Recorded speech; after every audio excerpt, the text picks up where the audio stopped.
तुम्हालाही त्याचा मुंबईतल्या लोकांचा फायदा होईल. सुधारित सभापती महोदय, याचं मी थोडक्यामध्ये खाली देखील परवाच्या दिवशी निवेदन केलेलं आहे. परंतु या ठिकाणी गेल्या 3-3.5 वर्षापासून जे काही मुंबईमध्ये अनेक आपण निर्णय घेतले, योजनाही केल्या, अनेक विकास प्रकल्पांना चालना दिल्या आणि त्याचबरोबर मुंबई बाहेर गेलेला जो मुंबईकर आहे त्याला पुन्हा मुंबईमध्ये सन्मानाने तो आला पाहिजे, ही भूमिका आपल्या बाळासाहेबांची नेहमीच राहिलेली आहे. आणि त्यामुळे जे खऱ्या अर्थाने जे नियम आहेत ते लोकांच्या फायद्यासाठी असले पाहिजे. लोक कायद्यासाठी नाही तर कायदा लोकांच्या हितासाठी असला पाहिजे, अशा प्रकारची भूमिका नेहमी आपण घेतलेली आहे. आणि म्हणून कधीकधी प्रस्थापित जी काही चौकट आहे त्याच्या बाहेर जाऊन देखील आपल्याला काही निर्णय घ्यावे लागतात.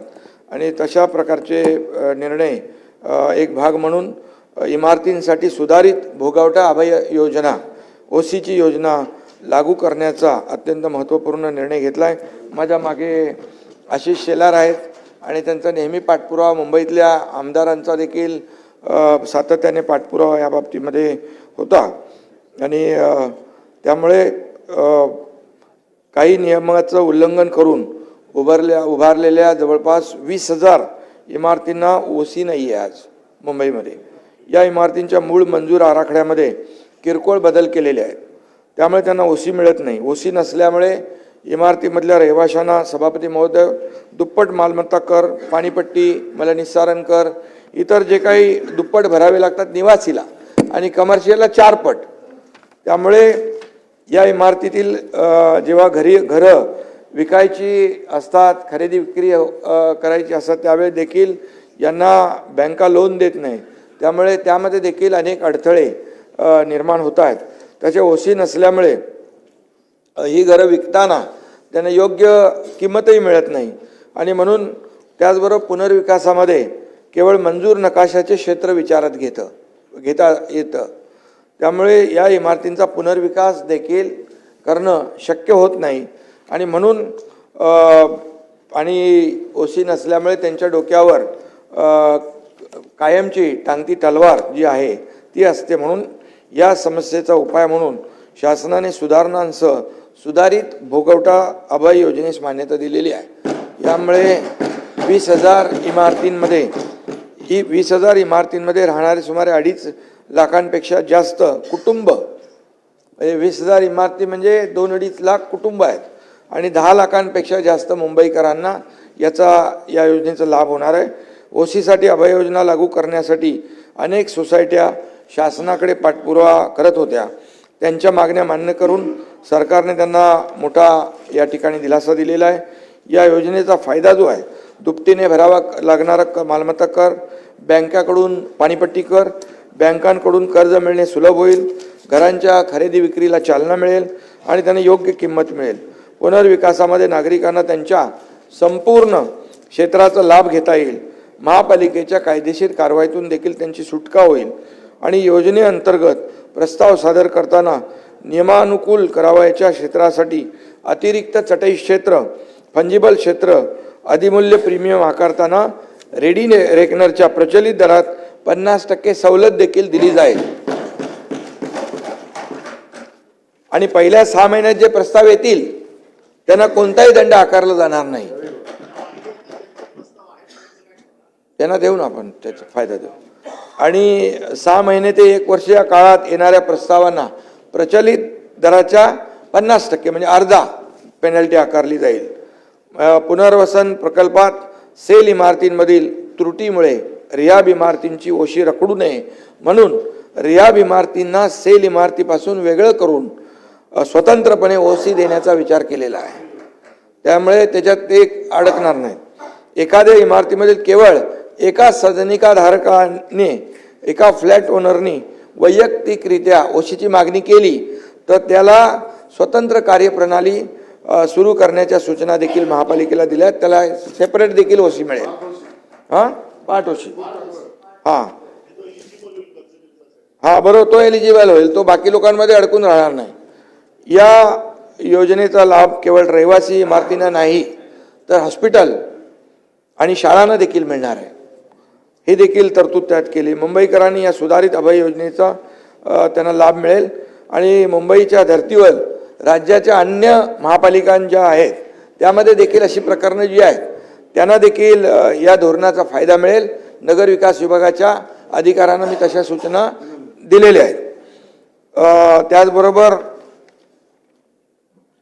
या ठिकाणी फनेल झोनचं तर मी बोललो आहे खाली, पण फनेल झोनमध्ये देखील येणारे बाधित झाल्या मी अगोदर पण एकदा सुतोवाच केलं होतं त्या बाबतीमध्ये. जे एअरपोर्टच्या बाजूला लोक राहत आहेत त्यांना हाईट रेस्ट्रिक्शनमुळे वरती जाता येत नाही आणि म्हणून अशा इमारतींचा पुनर्विकास करणं शक्य होत नाही. या इमारतीखालील जमिनीवरचा उपलब्ध होणारा पूर्ण FSI त्यांना वापरता येत नाही आणि म्हणून हा पुनर्विकास शक्य व्हावा म्हणून आदरणीय प्रधानमंत्री नरेंद्र मोदीजींची जी हाऊसिंग फॉर ऑल जी योजना आहे ती अधिक प्रभावीपणे राबवण्यासाठी देखील याचा फायदा होऊ शकतो. या योजनेच्या माध्यमातून मुंबईतील सर्व पुनर्विकास योग्य इमारतींचा पुनर्विकासास चालना मिळेल. या नवीन योजनेच्या माध्यमातून EWS घटकांसाठी 300 स्क्वेअर फूट पर्यंत FSI विनामूल्य त्यांना प्रदान करण्यात येणार आहे आणि आर्थिकदृष्ट्या कमकुवत घटकांसाठी LIG 600 चौरस फूटपर्यंतची सदनिकांची पुनर्बांधणी निःशुल्क विनाशुल्क व्हावी यासाठी देखील या योजनेमध्ये आपण तरतूद केलेली आहे. या योजनेमध्ये खालीलप्रमाणे FSI देय असणार आहे. जमीन मालक मूळ जमिनीच्या मालकी हक्का इतका बेसिक FSI त्यांना त्यांच्या मालकी हक्काच्या प्रमाणात देय राहील आणि संरक्षित भाडेकरूंना त्याच संरक्षित क्षेत्रा इतका FSI किंवा 30 चौरस मीटर यापैकी जो अधिक असेल तो त्यांना देय असेल आणि अधिकृत रहिवाशांना त्यांच्या कायदेशीर ताब्यातील क्षेत्रा इतका FSI किंवा 30 चौरस मीटर क्षेत्रफळ यापैकी जे अधिक असेल तेवढा अनुज्ञेय राहील. EWS व LIG सदनिकाधारकांच्या पुनर्बांधणीसाठी आवश्यक इन्सेंटिव्ह FSI देखील आपण देणार आहोत, त्याशिवाय ते होणार नाही. आणि म्हणून प्रस्तावित या योजनेअंतर्गत अनयूज FSI हा TDR म्हणजे जे आता समजा 30 माळेवरती जायचं आहे तर त्यांना 15 माळे जाता येतं. 15 माळे जे आहेत त्याचा TDR मिळणार, त्यांना TDR देणार. तो TDR ते मार्केटमध्ये हे करून त्याच्यामध्ये बांधणार ते, कारण वरती जाता येणार नाही. आणि म्हणून यामुळे पुनर्विकासाच्या मार्गातील अडथळे दूर होऊन प्रकल्प राबवणं सोपं होईल आणि ज्या रखडलेल्या लाखो लोकांच्या ज्या हजारो इमारती आहेत ते मार्ग मोकळा होईल. या नवीन योजनेमध्ये विनियोजन 33/7 33/9 या नियमाअंतर्गत जे काही इन्सेंटिव्ह प्रीमियम अनुषंगिक फायदे नमूद केलेले आहेत ते कायम राहतील, ते आपण काढत नाही. तसेच या योजनेला फिजिबल करण्यासाठी इतर योजनांसोबत क्लबिंग करून राबवता येईल, ही देखील आपण तरतूद नवीन तरतूद केलेली आहे. आणि या संबंधित हाऊसिंग सोसायट्यांना विनियम 33/7 33/9 या नियमाचा फायदा घेण्याची मुभा कायम राहणार आहे. या नवीन योजनेमुळे बृहन्मुंबई क्षेत्रातील फनेल झोन बाधित सर्व पुनर्विकास प्रकल्प हे फिजिबल होऊन त्याला चालना मिळेल, शक्य होईल. याशिवाय पुनर्विकास प्रकल्पाच्या यशस्वी अंमलबजावणीत येणारे संभाव्य अडचणी दूर करण्यासाठी यामध्ये मार्ग मोकळा होईल. यामुळे बहुतांश मुंबईतील इमारतींच्या पुनर्विकासाचा मार्ग मोकळा होईल आणि लोकांना मोठा दिलासा मिळेल.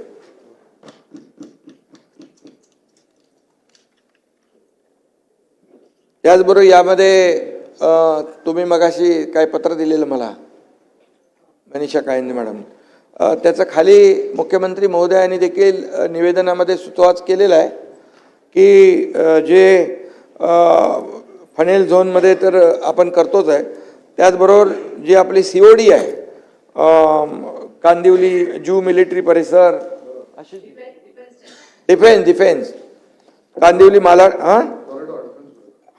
तर त्याच्यामध्ये देखील आपण हा निर्णय जो आहे फनेल झोनचा तिथं देखील म्हणजे फनेल झोन जू military transmission station Kandivali, Malad, Shivdi परिसर, संरक्षण क्षेत्रालगतच्या जमिनी व इतर काही कारणांमुळे काही क्षेत्रांवर इमारतींचा पुनर्विकास पूर्ण क्षमतेने, म्हणजे तोच पूर्ण क्षमतेने म्हणजे पूर्ण FSI यूज नाही करत आणि अनयुज्ड, आणि त्यामुळे या पुनर्विकास शक्य व्हावा या हेतूने नवीन हाऊसिंग फॉर ऑल ही योजना तयार करून या इमारतींचा देखील पुनर्विकास करण्यास चालना देण्यात येते. ते मगाशी मी तुम्हाला सांगितलं ते EWAचं 300 फूट आणि LIGचं 600 फूट. त्यामुळे हा देखील मोठा निर्णय मुंबईकरांसाठी लागू होतोय. त्याचबरोबर पागडीचं आपल्याला मी सांगितलेलं आहे. हां तो सगळीकडे लागू होईल. हां ते लागू करणार आपण. त्याचबरोबर एकदा तुम्हाला सांगून ठेवतो म्हणजे पागडीचं तुम्हाला लक्षात येईल. 19,000पेक्षा जास्त सेस इमारती पागडी इमारती म्हणून ओळखल्या जातात. 1960 पूर्वीच्या या इमारती आहेत.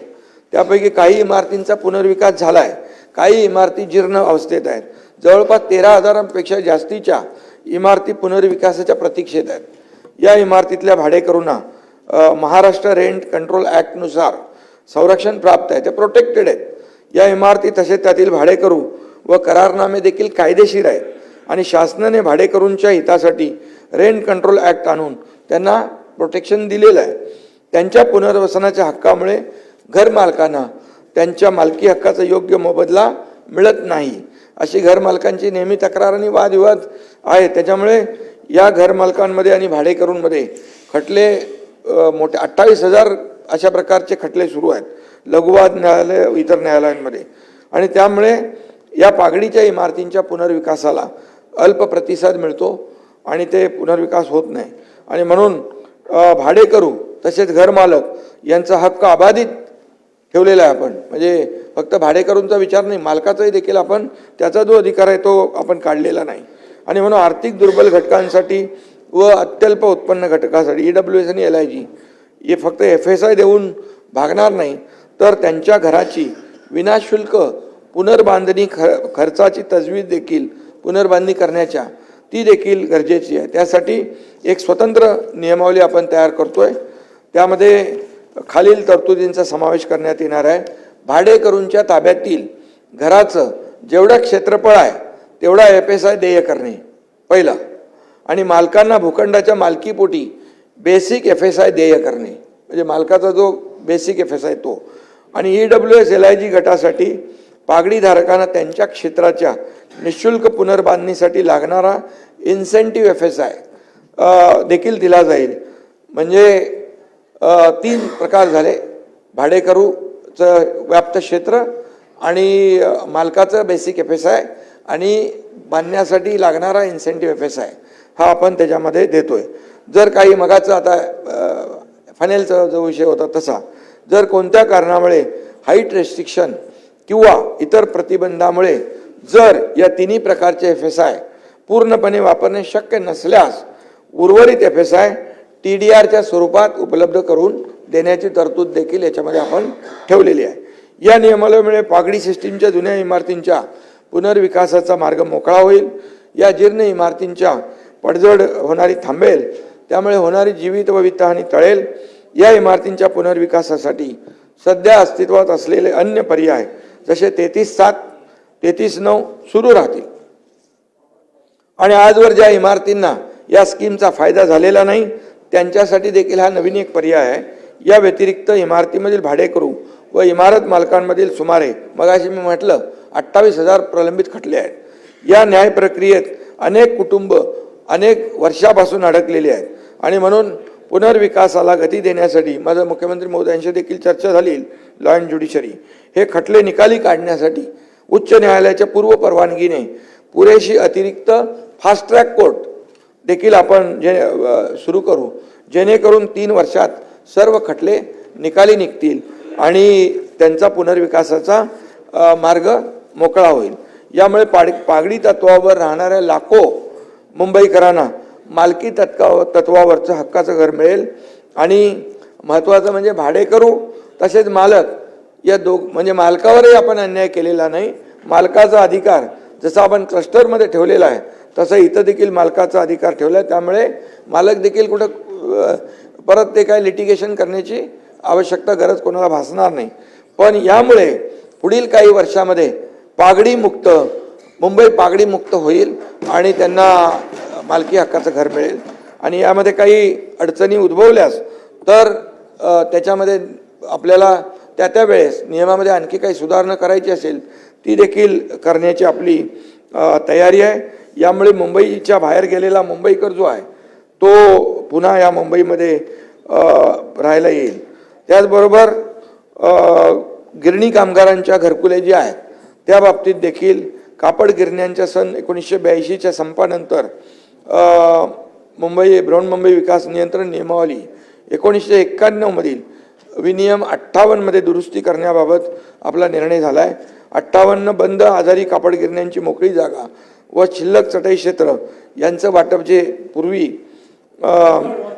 वंतड आतापर्यंत 15,870 गिरणी कामगारांना सदनिकेंचं वितरण आपण केलंय. म्हाडा व कामगार विभागाने घेतलेल्या विशेष मोहिमेअंतर्गत साधारणतः 1 लाख, सचिनजी बरोबर ना, 1 लाख तुम्हाला माहिती आहे ते 1 लाख गिरणी कामगार पात्र आहेत. सद्यस्थिती आपली बैठक पण झाली, मग 3-4 बैठका झाल्या. सद्यस्थितीत गिरणी कामगारांना घरं देण्याबाबत 15/3/2024 रोजी शासन निर्णय आपण निर्गमित केला होता. घरकुलाची किंमत 15 लाख रुपये ठेवली होती. पात्र गिरणी कामगार त्यांच्या वारसदारांना हिस्सा रुपये 9.5 लाख, उर्वरित 5.5 लाख राज्य शासनातर्फे अनुदान. विकासकांची निवड करण्यासाठी मुख्य सचिव यांच्या अध्यक्षतेखाली आपली शक्ती प्रदत्त समिती गठीत करण्यात आली होती आणि म्हणून या समितीच्या मान्यतेने स्वारस्य अभिव्यक्ती यांना EOI जारी करण्यात आला होता. 2 प्रवर्तकांची निवड झालेली आहे आणि या प्रकल्पाअंतर्गत घरं देण्यासाठी सर्व गिरणी कामगारांची ऑनलाईन संमती घेण्यात येत आहे. उपरोक्त 2 विकासकांनी एकूण 8,509 गिरणी कामगारांनी त्यांच्या वारसाने संमतीपत्र दिलेत. पण विकासकांनी सादर केलेल्या सविस्तर प्रकल्प अहवालानुसार त्यांना कार्यादेश देण्याची कार्यवाही सुरू आहे. ज्यांनी संमती दिली नाही तो एक विषय होता ना, संमती दिली नाही त्याला काय पुढे क्लेम नाही आहे, पण तो आपण रद्द केलेला आहे. ज्यांनी संमती दिली नाही अशा प्रकरणामध्ये त्यांना इतर पर्याय आपण खुले ठेवलेले आहेत. हा देखील एक गिरणी कामगारांसाठी महत्वाचा आहे. MMR रिजनमध्ये त्याचबरोबर SRA क्लस्टर रिडेव्हलपमेंट आपण केलेलं आहे. 50 एकर किंवा त्यापेक्षा मोठ्या खाजगी, शासकीय, निमशासकीय भूखंडावर SRA प्रकल्प प्रभावी अंमलबजावणीसाठी स्लम क्लस्टर रिडेव्हलपमेंट स्कीम राबविण्यात सरकारने 7 ऑक्टोबर 2025 रोजी मान्यता दिलेली आहे. याबाबत 13 नोव्हेंबर 2025 रोजी शासन निर्णय निर्गमित करण्यात आलेला आहे. सदर क्लस्टर योजना जलद गतीने पूर्ण व्हावी. काही बिल्डर योजना घेतात आणि योजना अनेक वर्ष रखडवली जाते, त्यांना भाडंही मिळत नाही आणि त्यांना घरही मिळत नाही. अशासाठी आपण जेवी पद्धत केलेली आहे. त्या जेवीमध्ये परबसाहेब MMRDA, CIDCO, MIDC, MSRDC, MHADA आणि BMC इत्यादी आपले जी काही सरकारी प्राधिकरणं आहेत त्यांना त्याच्यामध्ये घेतलेल्या आहे. आता ही योजना राबविण्याचा जो काही रखडलेल्या ज्या योजना आहेत त्याच्याबद्दल बोलतोय मी. आणि म्हणून पहिल्या टप्प्यामध्ये 17 योजना हाती आपण घेतोय, ज्यामध्ये प्रामुख्याने अँटॉफिल, कृष्णनगर, केतकीपाडा, बोरिवली, गोपीकृष्णनगर, दहिसर, ओशिवरा, गोवंडी, चिताकॅम्प, ट्रॉम्बे, चेंबूर, टागोरनगर, विक्रोळी पार्क साईड, भांडूप इत्यादी ठिकाणच्या प्रकल्पांचा समावेश आहे. दुसऱ्या टप्प्यात आणखी काही प्रकल्प घेतले जातील. या 17 प्रकल्पापैकी एका प्रकल्पाला मंजुरी झाली आणि त्यामुळे योजना राबवण्याची सुरुवात झालेली आहे. जेवीमध्ये रमाबाई आंबेडकर नगर आपल्याला माहीत आहे 17,000 लोक राहतात आणि तिथं SRA आणि MMRDA मिळून ही योजना राबवती आहे. आणि आता ही योजना म्हणजे त्याला बांधकामाचा कार्यादेश दिलेला आहे आणि ते काम त्याचं सुरू झालेलं आहे. आणि म्हणून या ठिकाणी देखील गेले अनेक वर्ष हे लोक सर्व रखडलेले होते आणि त्यांना भाडंही मिळत नव्हतं आणि खाली केलेले रिकामी जे आहेत ते देखील त्या भागातून ते निष्कासित झाले होते. आणि म्हणून या ठिकाणी आपण जवळपास या लोकांना मी स्वतः जेव्हा मुख्यमंत्री होतो त्यावेळेस 137 कोटी रुपयांचं चेक वाटप पण आपण केलं. त्यामुळे आता त्यांना रमाबाई नगर जे आहे घाटकोपरचं त्याला मोठा दिलासा मिळतोय. 17,000 लोकांना या ठिकाणी घरं देण्याचा आपला मानस जो आहे त्याची सुरुवात या ठिकाणी झालेली आहे क्लस्टरच्या माध्यमातून. त्याचबरोबर AGRCची संख्या तुम्ही काल आपली परवाच्या दिवशी विषय झाला त्यामुळे ती AGRCची देखील आपण संख्या वाढवतोय. कारण या अशा जर योजना ज्या मोठ्या प्रमाणावर सुरू होत आहेत तर जे वादविवाद आहेत त्यांचा निपटारा लवकर झाला पाहिजे यासाठी आपण अधिनियम 1971 मध्ये AGRCची स्थापना करण्याची तरतूद होती आणि त्यामध्ये या सर्व सद्यस्थितीत 2103 प्रलंबित प्रकरणं आहेत आणि या प्रलंबित प्रकरणाचा निपटारा लवकर करण्यासाठी 7 डिसेंबर 25 रोजीच्या मंत्रिमंडळ बैठकीमध्ये याला अधिवेशनात कलम 34(अ)(1) मध्ये सुधारणा करण्याबाबत विधेयक देखील आपण इथं संमत केलेलं आहे.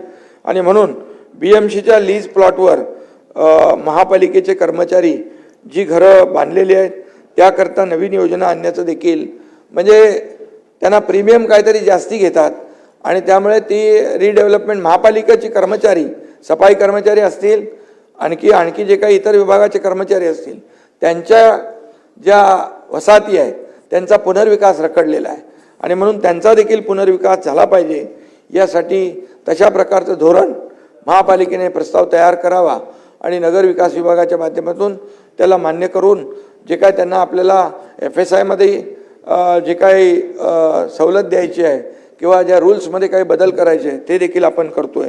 त्याचबरोबर म्हाडाची ओसीकरिता जी अभय योजना होती ती योजना 31 डिसेंबर 2025 पर्यंत लागू होती. तर अनेक लोकांची मागणी होती की ती मुदत वाढवली पाहिजे तर ती या योजनेला देखील 1 वर्षाची मुदतवाढ देण्याचं देखील म्हाडाला आपण सुचवलेला आहे, निर्देश दिलेले आहेत. SRA मध्ये देखील असाच विषय आहे बरोबर ना. SRA देखील अभय योजना जी आहे ती मुंबईतील झोपडीधारकांनी त्याच्या घराचं हस्तांतरण खरेदी विक्री केल्याने नव्याने झोपडीधारकाचं नाव अंतिम परिशिष्ट 2 मध्ये अंतर्भूत करण्याची तरतूद नसल्याने सदरू नवीन झोपडीधारकाचं नाव अंतिम परिशिष्ट 2 मध्ये अंतर्भूत करण्याची मागणी अधिवेशनामध्ये अनेक सदस्यांनी केली होती.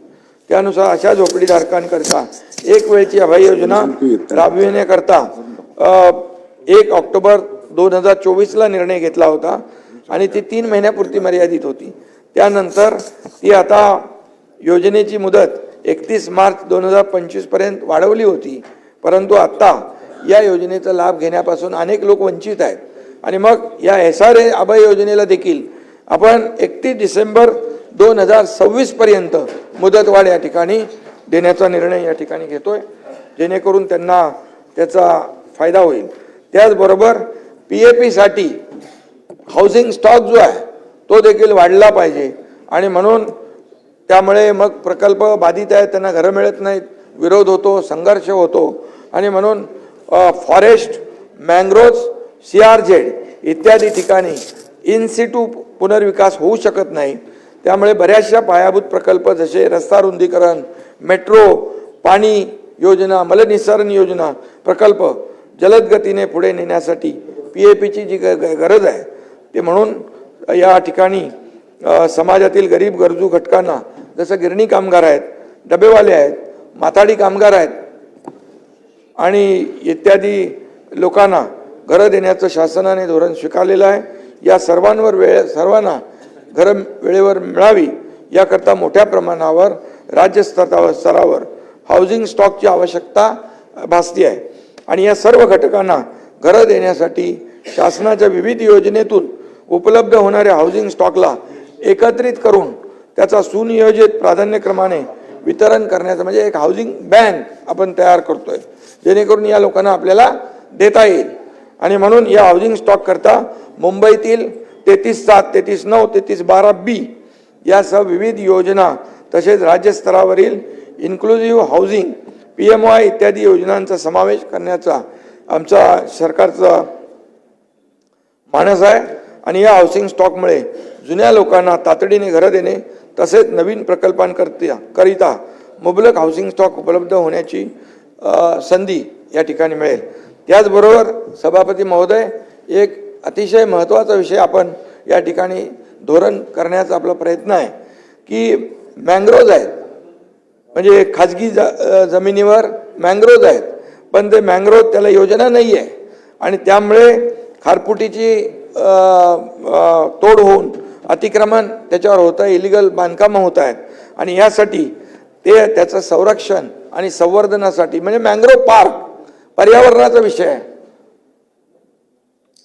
तर त्यामुळे मँग्रोव्ह पार्क आणि मँग्रोव्हचं जतन करणं, पर्यावरणाचा ऱ्हास थांबवणं यासाठी देखील आमचा विचार आहे की याचकरिता जो जमीन मालक आहे, कारण त्याला काही मिळतच नाही, त्यामुळे तो काय लक्षही देत नाही आणि काही करत नाही. मँग्रोव्ह तोडफोड होते, तिथे सगळे भरणी बिरणी करतात, इलिगल बांधकामं होतात आणि म्हणून यामध्ये एक ग्रीन TDR ची एक संकल्पना आहे, ती देऊन या ठिकाणी मँग्रोव्हचं जतन करणं, संरक्षित करणं आणि त्याचं प्रोटेक्शन करणं अशा प्रकारचा एक विचार आहे आणि तो देखील धोरण आम्ही ते मागवतोय, धोरण तयार करतोय.